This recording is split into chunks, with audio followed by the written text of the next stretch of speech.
لبيك اللهم لبيك لبيك لا شريك لك لبيك إن الحمد والنعمة لك والملك لا شريك لك. بسم اللہ الرحمن الرحیم. لبیک اللہم لبیک لبیک لا شریک لک لبیک ان الحمد والنعمت لک والملک لا شریک لک. ناظرین اکرام، السلام علیکم ورحمۃ اللہ وبرکاتہ. آج 1447 ہجری 9 ذوالحجہ کا دن ہے اور آج یوم عرفہ کا دن ہے. آپ کے سامنے اس وقت میں حج کی ٹرانسمیشن کے ساتھ موجود ہوں، آپ کا میزبان ڈاکٹر محمد زبیر. ناظرین، حج جو ہے وہ ایک ایسی عبادت ہے کہ جس میں آپ کی مالی قربانی بھی موجود ہے، آپ کی جانی قربانی بھی موجود ہے. قربانی جب آپ جانور کی کرتے ہیں تو وہ علامتی اظہار ہوتا ہے آپ کی جان کی قربانی کا، اور اس کے ساتھ ساتھ آپ کی جسمانی مشقت بھی اس میں شامل ہوتی ہے. اسی وجہ سے نبی اکرم صلی اللہ علیہ وآلہ وسلم کے ارشاد کے مطابق یہ جو حج کی عبادت ہے یہ ہر اس مسلمان پر جس کے پاس استطاعت موجود ہو، مالی طور پر بھی اور جانی طور پر بھی، اس کے اوپر یہ عبادت زندگی میں ایک مرتبہ فرض ہے. اور نبی اکرم صلی اللہ علیہ وآلہ وسلم ہی کے دوسرے فرمان کے مطابق کہ اگر کوئی شخص استطاعت رکھنے کے باوجود حج نہ کرے تو اللہ اس سے بے نیاز ہے کہ چاہے وہ یہودی ہو کر مرے یا نصرانی ہو کر مرے. یہ ایک بہت بڑی تنبیہ ہے نبی اکرم صلی اللہ علیہ وآلہ وسلم کی جانب سے، اور اس تنبیہ سے حج کی عبادت کی اہمیت کا بھی اندازہ ہوتا ہے. یہ جو حج کی عبادت ہے اس کے جو مناسک ہیں اس کو میں مختصراً پہلے بیان کر دوں.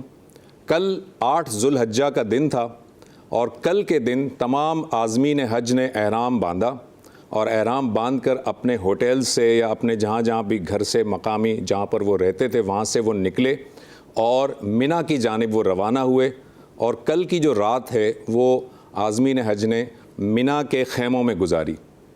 آج صبح منی سے ان کا جو ہے وہ رخ ہوا عرفات کی طرف، اور آج 9 ذوالحج تمام کے تمام عازمین حج اس وقت عرفات کے میدان میں موجود ہیں، اور آج کے اس دن کو یوم عرفہ کہا جاتا ہے. اور اصل میں یہی حج کا دن ہے، اور یہ حج کا ایک عظیم رکن یا اہم ترین رکن ہے، یعنی یہ سب سے بنیادی رکن ہے جس کو ہم وقوف عرفہ کہتے ہیں.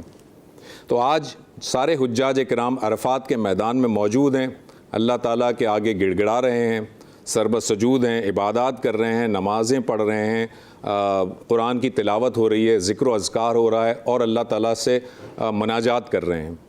یہ سارا کا سارا سلسلہ غروب آفتاب تک جاری رہے گا، اور اسی کے دوران خطبہ حجۃ الوداع بھی ہوگا. اس میں خطبہ حجۃ الوداع میں جب خطبہ ہوگا تو تمام عازمین وہ خطبہ سنیں گے، اس کے بعد نمازیں ادا کریں گے، اور جب غروب آفتاب ہوگا تو بغیر مغرب کی نماز ادا کیے وہ مزدلفہ کی جانب روانہ ہو جائیں گے. اور جب وہ مزدلفہ پہنچیں گے تو اس کے بعد وہاں پہنچنے کے بعد وہ مغرب کی نماز بھی ادا کی جائے گی آج، اور عشاء کی نماز بھی اس کے ساتھ جمع کر لی جائے گی. اور وہیں پر وہ کنکریاں چنیں گے، اور اس کے بعد کھلے آسمان تلے آج وہاں پر مزدلفہ میں وہ رات گزاریں گے. جب کل کا دن آئے گا یعنی کہ 10 ذوالحج یوم النحر جسے ہم کہتے ہیں، کل مزدلفہ سے دوبارہ منی کی جانب روانہ ہوں گے تمام عازمین حج، اور وہاں پر جا کر وہ شیطان کو، جو بڑا شیطان ہے جسے ہم کہتے ہیں، اسے کنکریاں ماریں گے، 7 کنکر ماریں گے، اور جسے کہ ہم رمی کہتے ہیں. تو یہ رمی کی جائے گی کل کے دن صرف ایک جمرے کے اوپر جسے ہم بڑا جمرہ کہتے ہیں یا بڑا شیطان کہتے ہیں. اس کے بعد قربانی ادا کی جائے گی، اور قربانی ادا کرنے کے بعد جو حجاج ہوں گے وہ اپنا سر منڈوائیں گے یعنی حلق کریں گے، اور احرام اتار دیا جائے گا. لیکن یہ احرام اتارنے کے ساتھ ساتھ احرام کی چند پابندیاں پھر بھی موجود رہیں گی جب تک کہ طواف زیارہ نہ ہو جائے. اس کے بعد جب قربانی ہو جائے گی، احرام اتار دیا جائے گا، تو تمام عازمین جو ہے وہ طواف زیارہ کریں گے، اور طواف زیارہ کرنے کے لیے حرم کی طرف روانہ ہوں گے، یعنی بیت الحرام کی جو مسجد ہے وہاں جا کر طواف زیارہ کیا جائے گا. طواف زیارہ کے بعد دوبارہ رات گزارنے کے لیے پھر منی کی طرف آئیں گے، اور منی میں یہ جو 10 ذوالحجہ والی جو رات ہے وہ وہاں گزاری جائے گی. دوسرے دن صبح 11 ذوالحج کو پھر تینوں جمرات پر رمی کی جائے گی، اور دوبارہ سے